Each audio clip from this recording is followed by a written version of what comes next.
Episode में देखा कि थ्री हेडेड बिस्ट को देखकर सभी डर गए थे क्योंकि प्राचीन समय के युद्ध के दौरान उसने कई सारे शहरों को बर्बाद कर दिया था और वो यहाँ पर सभी की टेक्निक्स को चुराने आया था। इसीलिए उसने सभी के अंदर अपने टेंटिकल्स को फंसा दिया, पर उस शियाओ की बॉडी को भी भेद नहीं पाया और टाइम पावर से शियाओ ने उसे दूर कर दिया। थ्री हेडेड बिस्ट समझ चुका था कि वो इसे मार नहीं सकता, इसीलिए उसे अलग जगह पर लेकर गया, पर उसकी चाल उल्टी पड़ गई क्योंकि अकेले में शियाओ अपनी पूरी पावर का इस्तेमाल कर सकता था। उसने उसका एक सर काट डाला और नष्ट कर दिया। शियाओ के पास गोडेस लियू की पावर थी, जिसे नाइन हेडेड बीस्ट अपने पावरफुल टेक्निक का इस्तेमाल करने के बावजूद भी जीत नहीं पा रहा था और शियाओ ने उसके दूसरे हेड को भी नष्ट कर दिया। स्पाइडर हेड ने अपने कई सारे बेबी स्पाइडर के रूप में खुद को बदल लिया, जिससे उसने शियाओ को ब्लड ट्रैप में फंसाने की कोशिश की, पर शियाओ ने आसानी से उस ट्रैप को भी तोड़ दिया और उसे पूरी तरीके से खत्म कर दिया था। नेदर वर्ल्ड की लेडी पेटिशनर ने जब ये देखा तो हैरान हो गई। उसे मोदाओं पर काफी गुस्सा आ रहा था क्योंकि उसने अपने कबीले को धोखा दिया, इसीलिए वो उस बेटल रियल्म को बर्बाद करने लग गई थी। फिर अब हम देखते हैं कि शियाओ लगातार एक अलग ही जगह पर गिरता ही जा रहा था और उसकी बॉडी से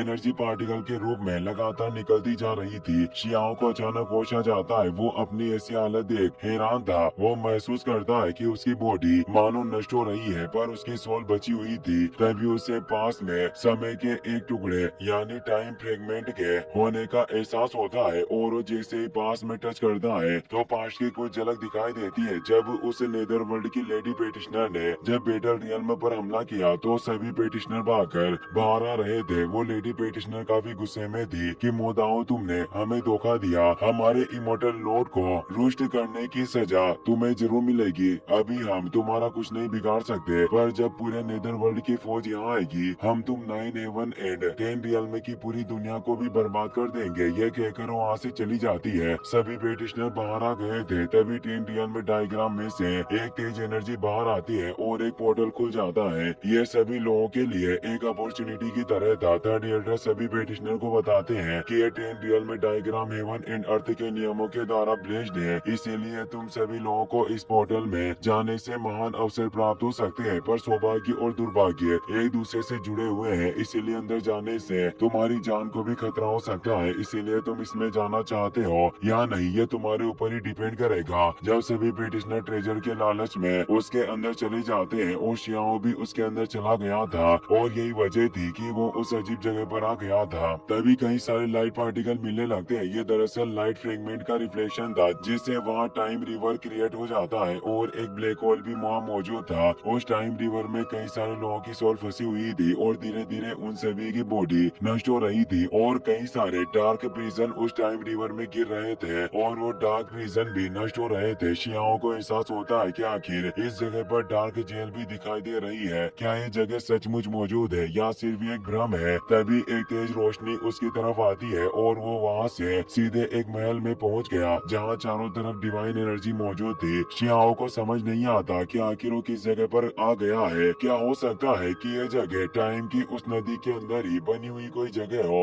आगे एक अजीब सा गेट मौजूद था। शियाओ उत्सुकता के साथ उसे टच करता है, पर उसमें से काफी ग्रेट एनर्जी रिलीज हुई, जिससे वो काफी दूर चला गया और उस गेट के अंदर भी काफी सारी सोल बॉडी निकलती है। वो कहते हैं कि हमारी ताकत पर्याप्त नहीं है। ये सभी एशियन वॉर के समय के लोग थे जो युद्ध में पीछे नहीं हटे जबकि उनकी जान चली गई। ये पास्ट के कुछ सीन थे जिनकी शियाओं को झलक दिखाई दे रही थी क्योंकि वो अभी टाइम स्पेस में मौजूद था, जिससे यहाँ चारों तरफ समय के कुछ टुकड़े बिखरे हुए थे। इन प्राचीन लोगों ने 9 एंड 10 रियल के बचाव में अपना बलिदान दे दिया, पर उन नेदर वर्ल्ड के लोगों को जीतने नहीं दिया। शियाओ सोचता है कि वो युद्ध काफी क्रूरता से भरा हुआ है। ये सभी एशियन इमोर्टल युद्ध के अवशेष है। तभी हम वहाँ पर मौजूद एक फेरी को देखते हैं जो शियाओ पर नजर रखे हुए थी। वो कहती है कि जब से तुम यहाँ आए हो काफी प्रश्नों के साथ जूझ रहे हो। अब वक्त आ गया है कि तुम मुझसे बातचीत करो, और वो एक चुटकी के साथ उसे इनर हॉल के अंदर खींच लेती है। शियाओ रिस्पेक्ट देकर पूछता है कि क्या मैं जान सकता हूँ कि सीनियर आप हो कौन? वो फेरी बोलती है कि इस औपचारिकता की कोई जरूरत नहीं। वो फेरी ट्रू इमोर्टल और हीरोज में से एक थी, यानी वो उनकी एनर्जी से बनी थी। शियाओ उसके मिस्टीरियस ऑरा से हैरान हुआ पूछता है कि क्या ये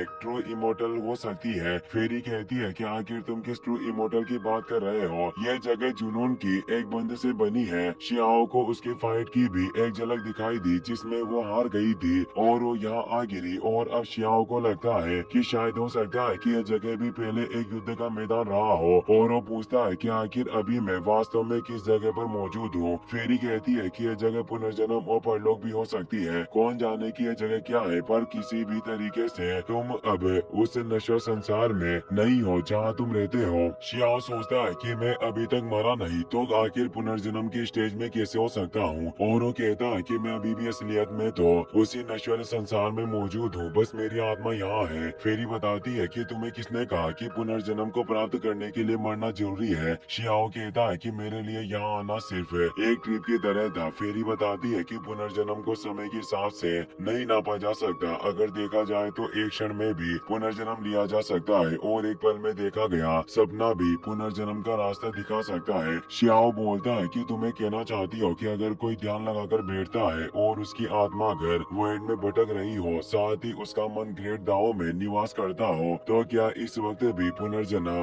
प्राप्त किया जा सकता है। फेरी हाँ में जवाब देती है और वाइन पीने लगती है। शियाओ से इस लेसन के लिए थैंक्स कहता है। फेरी कहती है कि मैंने अनंत वर्षों से चले आ रहे बेकार विचारों को सहा है, क्योंकि उसके पास जो वाइन मौजूद थी उनमें इस संसार के सभी विचार मौजूद है जिनका वो वाइन के रूप में हमेशा सेवन किया करती थी। और वो उस बोतल में इमोर्टल वाइन एशियन इमोर्टल्स के रूल्स को भी समाहित करके रखती है, उसे एक प्याले में भर देती है और उसे शियाओ की तरफ छोड़ती है और कहती है कि तुम भी उन विचारों को अनुभव कर सकती हो, पर इसे धीरे धीरे पीना। शियाओ उस प्याले को पकड़ लेता है पर एक एक घूंट में उस इमोर्टल वाइन को पी लेता है। इससे वो फेरी परेशान हो जाती है क्योंकि इस लापरवाही से शियाओ की सोल नष्ट हो सकती थी। वो बोलती है कि तुम इसे ऐसे ही नहीं पी सकते, पर शियाओ पूरी वाइन पी गया था और उसकी बॉडी से अब काफी तेज एनर्जी निकलने लगती है जो उस पूरी जगह में फैलने लग जाती है। और उस वाइन के एक प्याले से उसे एहसास होता है कि इस प्याले में ग्रेट दाओ एरा और पुनर्जन्म की यादें समाई थी और उसे पूरा यूनिवर्स नजर आता है